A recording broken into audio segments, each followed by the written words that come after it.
Essa é a hashtag 3 desse canalzinho que eu estou fazendo, dessa trilhazinha, que é Assim Não Caminha a Humanidade. Então, o que a gente viu nos dois outros? A gente viu que a gente está discutindo uma questão, que é a questão de como a gente tem que fazer uma revisão histórica para poder entender, né, o que está acontecendo no Brasil hoje, a primavera brasileira. Então, o que a gente tem que fazer? A primeira revisão. A primeira revisão que a gente tem que fazer é a relação do homem do ser humano com a tecnologia e o papel da tecnologia nas mudanças históricas. Então, essa é a primeira questão.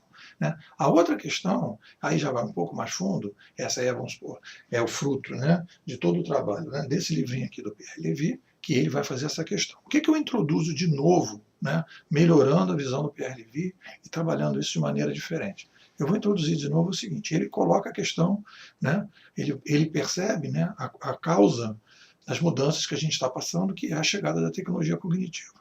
Né?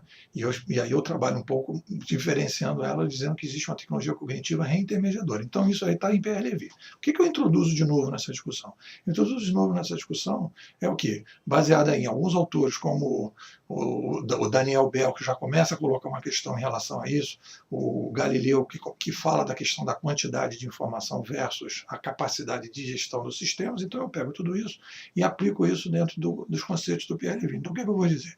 Eu vou dizer que o principal fator de mudança humana, né, o principal fator das mudanças históricas da sociedade que a gente teria que colocar é o aumento populacional, né, em termos macro. E a gente vai começar a trabalhar então com a ideia da macro-história. Se a gente for olhar na micro-história, a gente não vai poder compreender, por exemplo, uma determinada mudança num determinado país, por que isso está acontecendo no Brasil, por que não está acontecendo na Argentina, etc. Então isso aí não vai explicar esse detalhe. Mas a gente pode ter um cenário geral, de uma macro tendência geral, para dizer o seguinte: quando você aumenta a população, e a gente tem esse salto de 1 para 7 bilhões, né, como a gente está tendo, acabou de ter a partir de 1800, a gente necessariamente vai caminhar para um novo modelo de governança da sociedade. Né? A gente passou do modelo de governança, né, dos reis para um modelo de governança dos representantes eleitos, e a gente agora vai entrar para um outro modelo de representação, que não é mais os representantes eleitos, mas de um modelo mais próximo das formigas, um modelo mais digital, em que você vai estar introduzindo nesse processo os algoritmos, né? Com a capacidade de você ter a colaboração de massa sendo gerida através desses algoritmos para você poder dar conta do aumento radical, primeiro da população, no primeiro momento, e no segundo momento, a partir de uma revolução cognitiva, né, o empoderamento das pessoas com a comunicação e com um outro modelo de percepção da realidade e uma nova demanda, né, das organizações, você precisa fazer uma relação de colaboração de massa.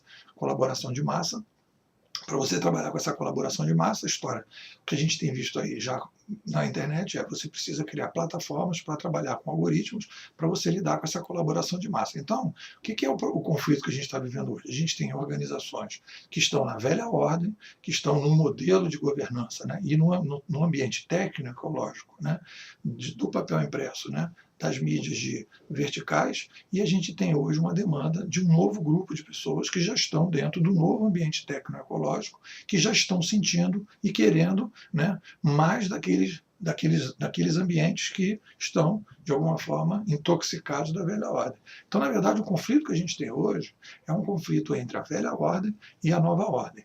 Uma tecnoecologia, né, baseada, né, no modelo oral, escrito, mídias de massa, versus um outro modelo digital que tem um empoderamento das pessoas, e a gente precisa começar a construir organizações, né, compatíveis com esse novo modelo. Então, toda essa discussão que a gente está vendo aí, pessoas dizendo: mas como é que vai ter? Que modelo é esse? Em que país existe isso e tal? Isso aí tem que ser construído. A gente vai pegar o exemplo um pouco da Islândia, que fez, né, a Constituinte via Facebook. A gente vai pegar algumas experiências que a gente está vendo aí no dia a dia, né, dessa relação da colaboração de massa. Então a gente vai ter que improvisar, a gente vai ter que inovar. A gente não pode dizer porque não existe, é porque então não tem que ter. E a gente voltar para o século passado. Não, a gente tem que dizer o seguinte: a gente está vivendo uma revolução cognitiva, e daqui para frente, o progressista, a coisa que interessa, né, o movimento que a gente tem hoje nesse próximo século, é o movimento que aconteceu lá atrás, a partir de 1450, que você tem dois movimentos. Aquele pessoal que era a favor do rei, era a favor da monarquia,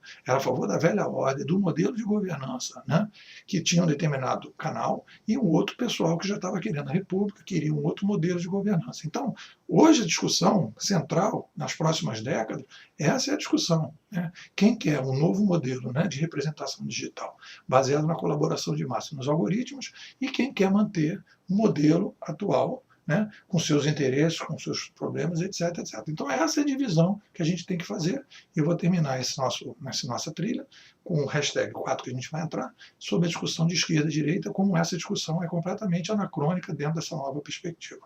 Bom, é isso. Obrigado.